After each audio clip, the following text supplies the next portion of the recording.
Lihat, sayang gak Rasulullah sama kita? Sayang gak? Assalamualaikum warahmatullahi wabarakatuh, sahabat Istiqomah. Selamat datang di channel aku, Istiqomah bareng Andi Ummu Kalsum, yang insya Allah akan selalu membongkar momen-momen paling bersejarah dan emosional dalam Islam maupun sejarah-sejarah lainnya.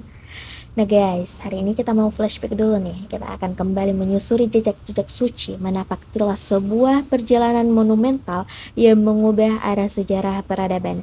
Sebuah momen perpisahan yang mengharukan namun penuh dengan pesan abadi. Dari Padang Arafah, di mana jutaan pasang mata menyaksikan khutbah wada yang mengguncang jiwa, kita akan menjadi saksi bisu setiap tetes air mata dan kalimat yang terucap, hingga menjadi bekal bagi seluruh umat di akhir zaman. Nah, kemudian kita akan mengikuti perjalanan iman hingga detik-detik terakhir di kota Madinah, ketika pelita kenabian meredup namun cahayanya terus menerangi jagat raya, insya Allah. Bersama Istiqomah bareng Andi Ummu Kalsum, mari kita selami kedalaman sejarah untuk memahami bukan hanya akhir sebuah kehidupan, melainkan puncak kesempurnaan risalah yang tiada tara.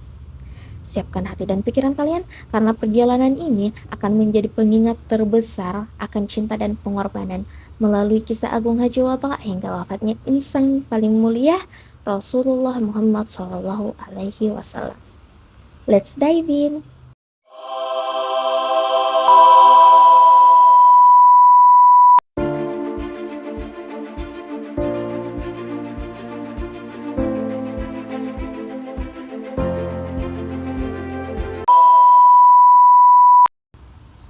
Nah, kita mulai dari khutbah pamungkas Rasulullah yang bikin nangis sejadi-jadinya.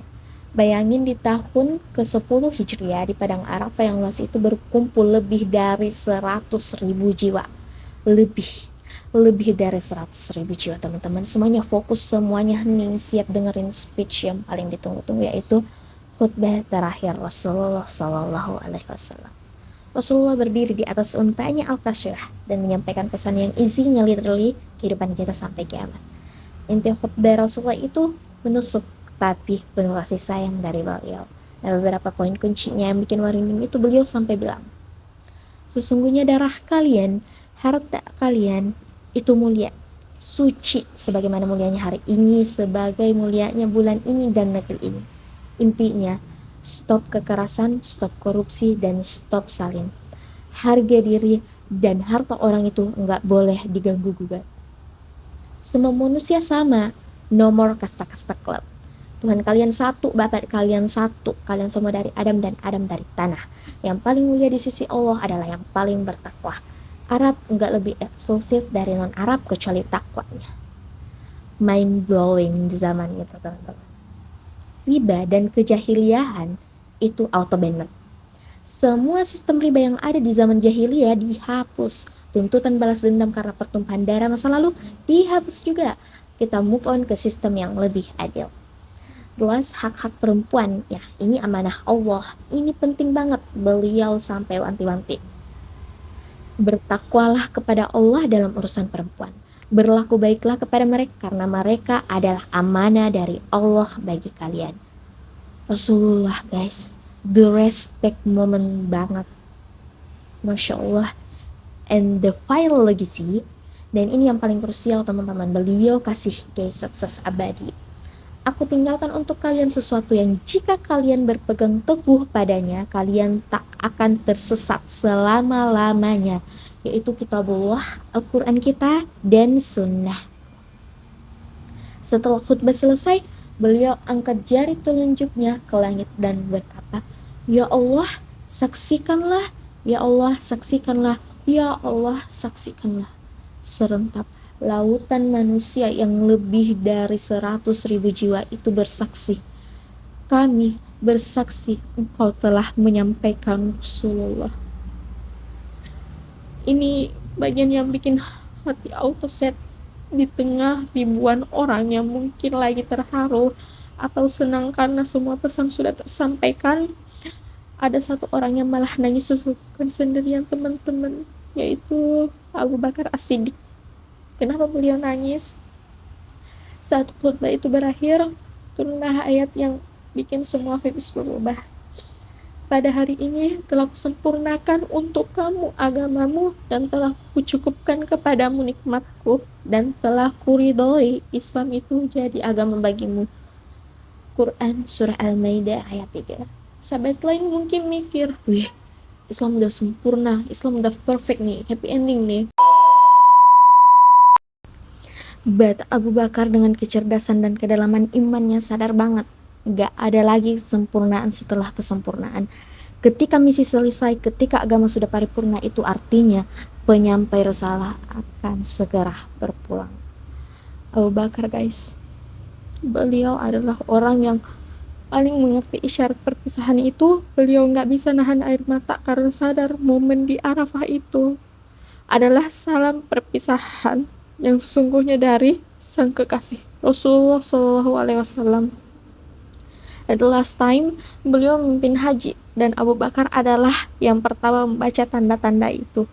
So sahabat istiqomah, Haji Wota itu bukan cuman flashback sejarah sebenarnya, itu adalah pengingat abadi bahwa ajaran ini Islam itu sudah perfect dan kita punya kisi-kisi terbaik yaitu Al-Quran dan Sunnah untuk hidup di dunia ini. Jangan sampai pesan-pesan terakhir Rasulullah Shallallahu Alaihi Wasallam berakhir sia-sia dan berhenti di kalian. Oke, back to story.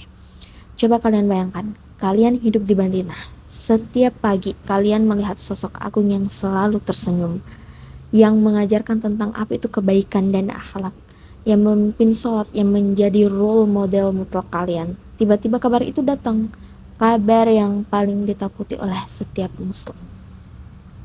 Rasulullah Shallallahu Alaihi Wasallam wafat. Guys, kabar ini literally membuat para sahabat itu mengalami shock and denial. Ada yang sampai menghunus pedang, ada yang saking cintanya nggak percaya nih kalau Nabi bisa meninggal. So siapin hati kalian, siapin tisu, karena kita udah ada di bagian yang paling menyesakan. Kita akan breakdown momen per momen gimana kondisi Madinah, gimana reaksi para superstar sahabat seperti Umar, Abu Bakar, sahabat-sahabat lainnya, dan apa yang terjadi di detik-detik terakhir di kamar Aisyah radhiyallahu anha.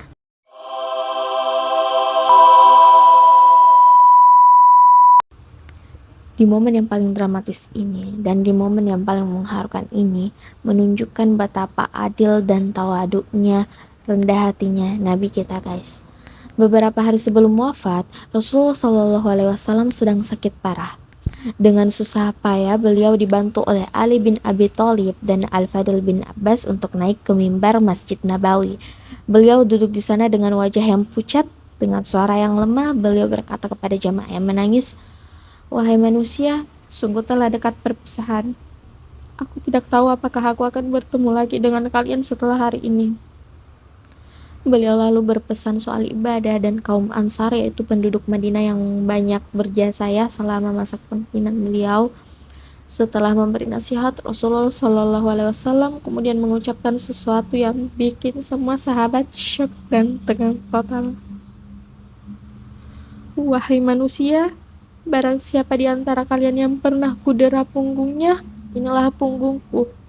Datang dan balaslah. Barang siapa yang pernah kurampas hartanya, inilah hartaku, ambil dan tuntutlah." Gila guys, seorang pemimpin dunia, seorang nabi, seorang rasul, kepala negara minta dibuka laporan kriminal di hadapan publik. Ini adalah puncak kejujuran dan rasa tanggung jawab dari seorang pemimpin. Semua orang saat itu diam, nggak ada yang berani maju. Mereka semua nggak tega itu. Tiba-tiba di antara kerumunan itu ada seorang sahabat tua bernama Uqasyah bin Mizan yang maju dengan langkah mantap. Uqasyah berkata, "Aku pernah ya Rasulullah, aku pernah engkau cambuk." Suasana berubah mencekam. Sahabat lain teriak, "Celaka kamu Uqasyah, bukankah semua yang beliau lakukan itu pasti benar?" Bahkan Umar bin Khattab yang marahnya sampai berdiri dan ingin memukul Uqasyah. Rasulullah Shallallahu Alaihi Wasallam kemudian menenangkan Umar. "Duduklah wahai Umar, biarkan Uqasyah menuntut haknya." Nah, Rasulullah Shallallahu Alaihi Wasallam bertanya, "Kapan itu terjadi wahai Uqasyah?" Uqasyah menjawab, Waktu itu kita sedang dalam suatu peperangan, dan aku berada di belakang engkau ya Rasulullah. Aku mendekat untuk mencium kakimu, tapi engkau mengangkat tongkat dan tanpa sengaja memukul punggungku. Aku ingin membalasnya sekarang ya Rasulullah. Rasulullah Shallallahu Alaihi Wasallam memerintahkan Bilal untuk mengambil tongkat. Nah, beliau menawarkan punggungnya untuk dicambuk. Ukasha lalu berkata, ketika itu ya Rasulullah, aku tidak memakai baju. Agar adil, aku juga ingin engkau membuka baju. Ya ampun, semua orang tegang sampai gak napas. Rasulullah Shallallahu Alaihi Wasallam menuruti. Beliau membuka kain penutup tubuhnya yang mulia. Saat punggung Rasulullah Shallallahu Alaihi Wasallam tersingkap, Ukasha tiba-tiba melemparkan tongkatnya dan dengan cepat memeluk erat punggung Rasulullah, menciuminya dan menangis terseduh-seduh. Demi ayah dan ibuku ya Rasulullah, siapa yang berani mencambukmu? Aku hanya ingin tubuhku yang berdosa ini bersentuhan dengan tubuhmu yang mulia untuk mendapatkan keberkahan dan ampunan di hari kiamat. Subhanallah, ini ternyata bukan balas dendam biasa teman-teman, melainkan strategi cerdas seorang sahabat yang ingin mendapatkan sentuhan terakhir dari Nabi sebelum wafat. Wajah Rasulullah kemudian berseri-seri. Beliau menunduk dan memeluk Ukasha, kemudian bersabda, barang siapa yang ingin melihat ahli surga, maka lihatlah Ukasha bin Mihzan. Ukasha langsung dijamin surga. Semua sahabat yang tadinya marah langsung cemburu dengan keberuntungan Ukasha ini.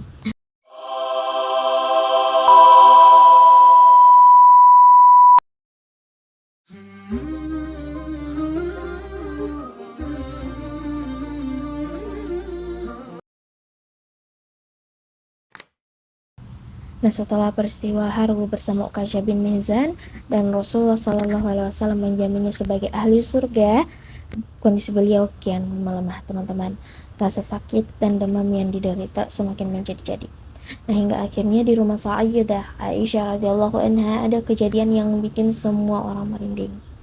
Tiba-tiba terdengar suara ketukan pintu. Nah, putri beliau Fatimah radhiyallahu anha yang membukakan. Ada sosok yang belum pernah ia lihat sebelumnya. Fatimah berkata, maafkanlah, ayahku sedang sakit, sambil menutup pintu. Tapi si tamu itu nggak pergi-pergi. Ia datang lagi dan minta izin masuk untuk kedua kalinya. Kemudian Rasulullah Shallallahu Alaihi Wasallam yang mendengarnya langsung bilang ke Fatimah, wahai anakku, ketahuilah bahwa orang yang kamu lihat adalah yang mengakhiri kenikmatan sesaat.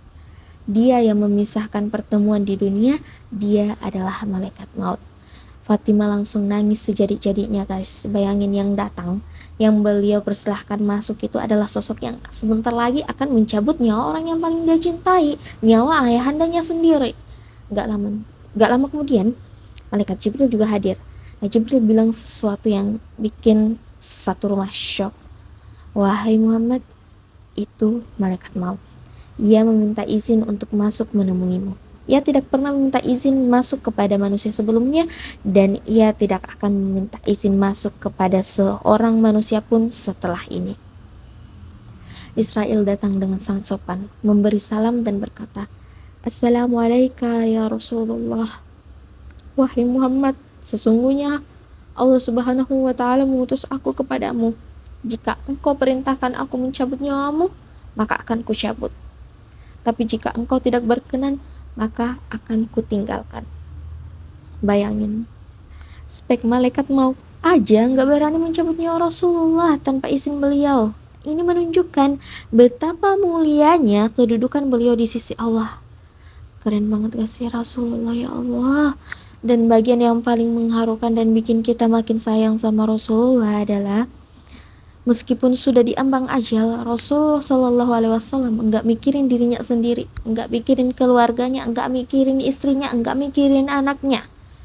Beliau masih kelihatan cemas dan bertanya kepada Jibril, Jibril, jelaskanlah apa hakku nanti di hadapan Allah.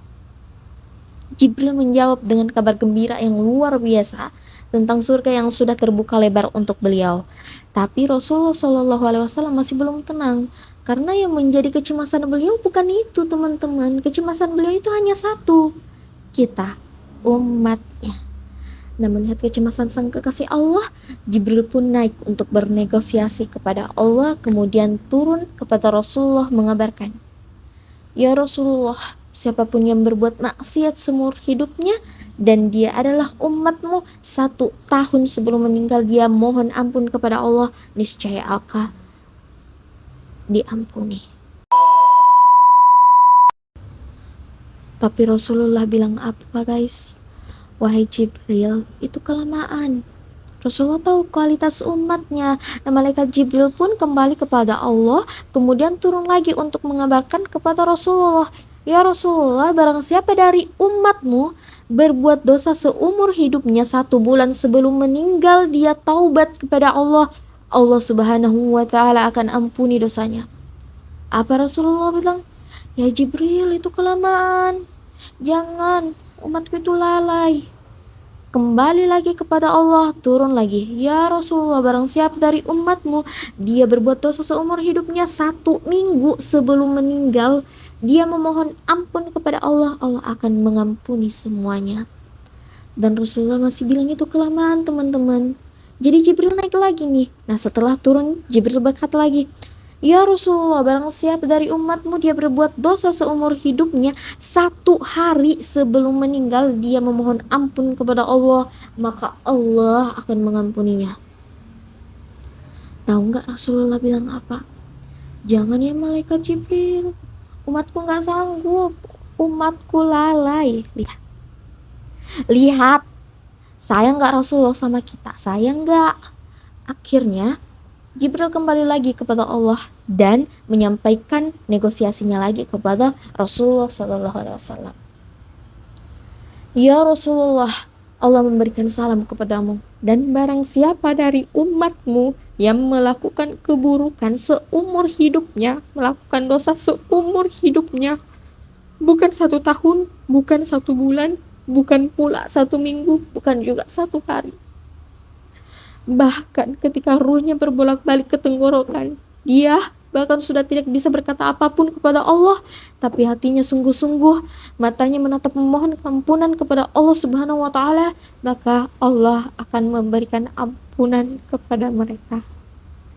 Dan jangan khawatir wahai Rasulullah, aku mendengar Allah Subhanahu wa taala berfirman kepadaku, "Kuharamkan surga bagi siapa saja kecuali umat Muhammad telah berada di dalamnya."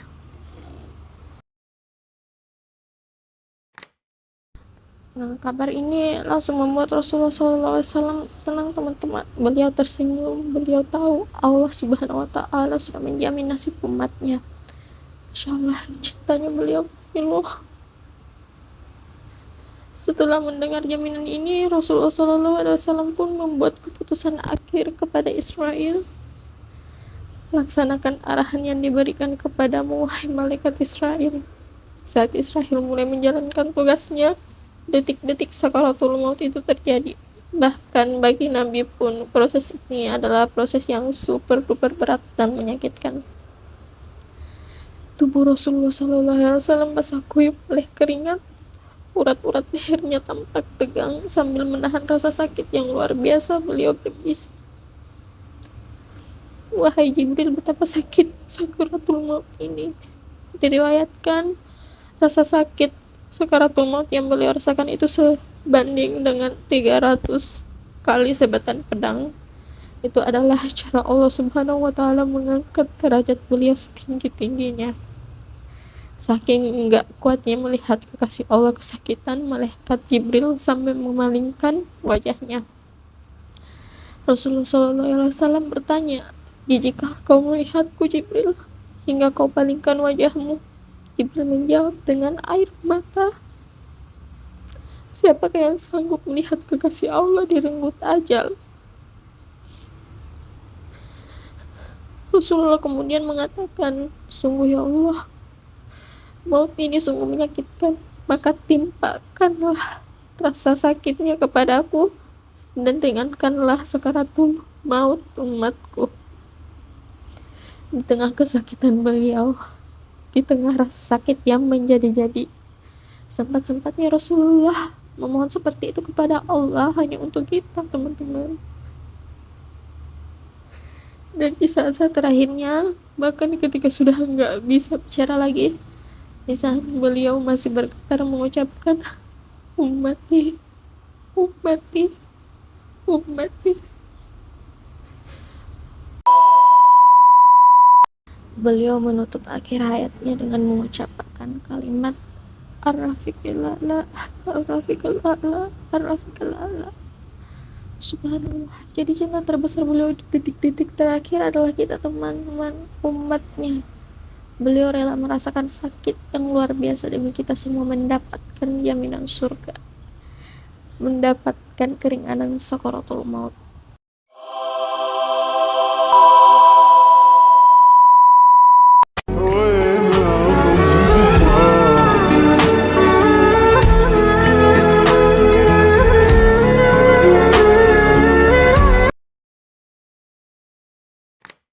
Kabar wafat ini menyebar secepat kilat teman-teman, tapi penerimaannya beda-beda banget. Mulai dari Umar bin Khattab, total denial. Guys, literally Sayyidina Umar radhiyallahu anhu itu nggak bisa terima. Dia terlalu cinta, terlalu yakin Nabi nggak mungkin wafat. Dia ambil pedangnya, dia stand up di tengah kerumunan dan teriak, siapa bilang Muhammad wafat, akan kupenggal lehernya. Sesungguhnya Muhammad hanya pergi menemui Tuhannya, seperti Musa yang kembali setelah 40 tahun. Bayangin guys, pemimpin sekuat dan sekeras Umar bisa seemosional itu. Itu menunjukkan betapa deep cintanya kepada Rasulullah. Dia shock sehingga dia menolak realitas. Kemudian ada sahabat paling senior yaitu Abu Bakar radhiyallahu anhu. Nah, beliau lagi ada di luar Madinah saat itu, tapi begitu dapat kabar, beliau langsung ngebut. Sampainya di sana, Abu Bakar langsung masuk, membuka wajah Rasulullah yang sudah tertutup, kemudian menciumnya dan berkata dengan tenang, alangkah sucinya engkau saat hidup dan saat mati ya Rasulullah. Lalu beliau keluar menghampiri kerumunan yang lagi tegang karena omongan Umar. Dengan suara yang lantang tapi menenangkan, beliau kasih reminder yang powerful. Barang siapa menyembah Muhammad, sesungguhnya Muhammad telah wafat. Dan barang siapa yang menyembah Allah, sesungguhnya Allah maha hidup dan tidak pernah mati. Lalu beliau bacakan ayat Quran surah Ali Imran ayat 144 yang intinya Muhammad hanyalah seorang rasul dan rasul-rasul sebelumnya juga telah wafat. Ayat ini sukses banget menampar kesadaran Umar dan sahabat lainnya. Umar lemas, jatuh, dan baru saat itu dia benar-benar sadar bahwa it's real. Enggak cuman big bosses kita tadi, Madinah saat itu benar-benar dark. Fatimah radhiyallahu anha, putri kesayangan Rasulullah, enggak henti-hentinya menangis. Beliau kehilangan tempat berlindung, kehilangan ayahnya. Pasti pedih banget teman-teman. Ali bin Abi Thalib radhiyallahu anhu, menantu sekaligus sepupu Rasulullah. Beliau sibuk mengurus jenazah dengan kesedihan yang mendalam. Mereka berdua, Ali dan Fatimah, itu adalah orang yang paling merasakan kekosongan itu. Setelah hati para sahabat menerima takdir, fokus beralih ke kamar Sayyidah Aisyah radhiyallahu anha, tempat jasad mulia itu terbaring. Rasulullah SAW adalah pemimpin dunia, tapi proses pemandian beliau dilakukan dengan sangat-sangat sederhana dan hanya oleh keluarga terdekat dan beberapa orang terpilih saja. Nah, ini menunjukkan betapa Islam sangat menjunjung tinggi privasi dan kehormatan jenazah, teman-teman. Di tim pemandi jenazah hanya ada 5 orang yang mendapat kehormatan luar biasa ini. Yang pertama, Ali bin Abi Thalib radhiyallahu anhu, beliau yang bertugas utama menyandarkan dan memegang jasad Rasulullah. Kemudian ada Al-Abbas bin Abdul Muthalib radhiyallahu anhu, paman Nabi, membantu mengatur posisi. Kemudian ada Qutsam bin Al-Abbas radhiyallahu anhu, ada Al-Fadl bin Al-Abbas radhiyallahu anhu, ada Syukran, ada Maula. Nah, Maula ini mantan budak Rasulullah yang sudah lama bersama Rasulullah, juga ikut membantu guys. Nah, bayangin momennya, Ali radhiyallahu anhu berkata, selama beliau memandikan, subhanallah, tidak ada bau yang keluar dari jasad Nabi selain bau yang sangat harum. Bahkan saat Ali membalikan jasad mulia itu, Ali berkata seolah-olah ada tangan yang membantu membalikkan. Nah, ini benar-benar karomah dan bukti keagungan Nabi Muhammad SAW. Setelah selesai dimandikan, jasad Nabi dikafani dengan 3 lapis kain kafan berwarna putih, bersih tanpa ada kamis atau baju atau bahkan sorban di dalamnya. Nah, inilah momen perpisahan yang definitif setelah jasad mulia beliau diletakkan di liang lahat di kamar Aisyah radhiyallahu anha. Para sahabat yang turun ke liang lahat, Ali, Al-Fadl, Qudsam dan Syukran. Bayangkan atmosfer di dalam ruangan kecil itu. Para sahabat menahan isak tangis menyaksikan perpisahan terakhir mereka dengan junjungan alam. Ini bukan hanya sekedar mengubur seorang pemimpin, tapi mengubur sumber wahyu, sumber kasih sayang dan petunjuk mereka selama lebih dari 20 tahun.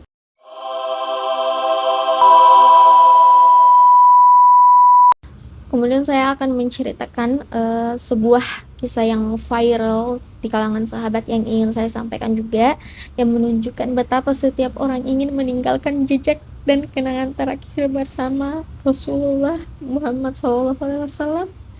Ada seorang sahabat mulia bernama Anas bin Nadhr radhiyallahu anhu. Anas ini adalah paman dari Anas bin Malik. Nah, saat proses penguburan berlangsung, ketika liang lahat baru saja ditutup dan para sahabat mulai meratakan tanah, Anas bin Nadhr radhiyallahu anhu mendekat. Dia tidak sanggup menyaksikan perpisahan ini tanpa meninggalkan sesuatu yang berharga. Dia punya cincin emas yang sangat disayangi dan selalu dipakainya. Nah, di tengah kerumunan dengan hati yang penuh duka, Anas bin Nadhr sengaja melepaskan cincinnya dari jari dan menjatuhkannya ke dalam makam Rasulullah SAW tepat di atas jasad mulia itu sebelum tanah benar-benar menutupnya. Kenapa dia melakukan itu? Karena sebagai bentuk pengorbanan terakhir beliau, cincin itu adalah harta yang paling dia sayangi. Menjatuhkannya ke makam adalah simbol pengorbanan terakhir untuk Nabi tercinta. Dia ingin sesuatu dari dirinya tetap berada di samping Rasulullah Muhammad SAW sebagai kenangan dan kecintaan abadi. Guys, tindakan ini adalah ekspresi cinta yang ekstrim dan mendalam. Nah, itu bukan tentang nilai materi cincin, tapi tentang nilai hati yang diwakilinya. Itu adalah sebuah penitipan cinta terakhir. Masya Allah. Dan di sisi lain ada kisah sahabat yang paling sibuk dan punya kehormatan besar saat itu adalah Abu Thalhah Al-Ansari radhiyallahu anhu. Kenapa? Karena beliaulah yang model galian lahat yang akhirnya dipakai untuk makam Nabi. Nah, beliau adalah ahli menggali kubur dan salah satu sahabat yang punya akses paling dekat ke makam saat itu. Nah guys, bayangin saat itu Abu Thalhah menyaksikan dari dekat semua proses yang dilakukan oleh Ali, Al-Fadl, Qudsam, dan Syukran saat meletakkan jasad Nabi ke dalam liang. Hatinya sama remuk redam seperti sahabat yang lain. Dan inilah momen yang luar biasa saat semua proses peletakan jenazah selesai dan para sahabat hendak mengambil batu bata untuk menutup liang lahat. Abu Thalhah radhiyallahu anhu melihat kesempatan terakhirnya. Beliau punya sebilah batu kecil yang mungkin sedang dia pegang untuk digunakan menopang. Nah, Abu Thalhah ini sengaja menjatuhkan batu itu ke dasar kubur tepat di sebelah jasad Nabi. Tujuannya bukan karena dia ceroboh teman-teman, tapi karena dia butuh alasan yang sah untuk turun kembali ke dalam liang lahat yang sudah suci itu. Itu adalah trik jenius yang didorong oleh cinta yang membara, cintanya kepada Rasulullah. Nah, dia turun ke bawah mengambil batu kecilnya, tapi begitu berada di dasar kubur dekat dengan jasad mulia Rasulullah Muhammad SAW, dia tidak menyanyiakan sedetik pun. Abu Thalhah radhiyallahu anhu langsung mencondongkan tubuhnya dan dengan penuh cinta dia mencium lisan Rasulullah SAW. Bayangkan getaran cinta yang luar biasa itu teman-teman. Dia tidak mencium tangan, dia tidak mencium dahi, tapi lisannya yang darinya keluar semua kalam Allah, semua petunjuk dan semua nasihat kehidupan. Bro and sis fillah, aksi Abu Talha ini bukan sekedar ciuman, ini adalah penghargaan tertinggi. Mencium lisan Rasulullah adalah penghormatan kepada sumber wahyu. Dia mencium lisan yang selama ini selalu mengucapkan kalimatullah dan hadis-hadis mulia. Dia melakukan hal yang tidak sempat dilakukan oleh banyak sahabat. Nah, ini adalah perpisahan fisik tapi ikatan spiritual yang takkan pernah putus. Dia tahu dia tidak bisa sembarangan mendekat, jadi dia ciptakan alasan agar bisa mendapatkan kehormatan terakhir yang tak ternilai harganya itu. Aksi ini menunjukkan betapa para sahabat berebut untuk mendapatkan momen terakhir, sekecil apapun yang menghubungkan mereka dengan kekasih Allah. Mereka rela melakukan apapun, bahkan terlihat ceroboh menjatuhkan barang demi meraih kenikmatan batiniah yang takkan terulang lagi.